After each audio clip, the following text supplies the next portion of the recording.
Сайн уу онгор минь? Чи яг одоо сэтгэл дотроо харанхуйгаар нэвчих мэдэрч байгаач би чамд хэлхийг хүсэж байна. Чи ганцаараа биш. Чи гэрлээ алдаагүй. Тэр харанхуйн дунд л гэрэл өөрийгөө таньдаг юм. Айдас, шаналл, төөрөгдөл, ганцаардал энэ бүхэн чамайг сүтгэх гэж биш. Чамайг сэрээж, хүчтэй болгож гэрэл чинь яг хаана байдгийг зааж өгч байна. Чи хангалттай, чи хайрлагддаг. Чиний алдаа чинь чи биш. Чиний сэтгэл гундах мөчүүд чинь сул дорой байсны илрэл биш.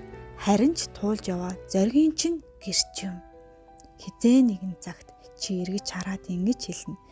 Тэр үед би унсан юм шиг санагдаж байсан. Гэвч өмнөдөө би дэлхийд буцаад дахин хүл тавьж байсан юм байна. Сахиусан охин минь, битгий ай. Чамтай би өргөлж хамт.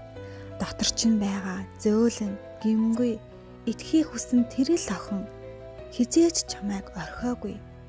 Тэр гэрэл чинь дотор чинь гэрэлцээр л байна.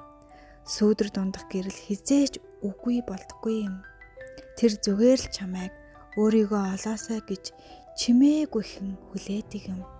Чи гэрэл, чи амьд, чи ертөнцид ирсэн учиртай.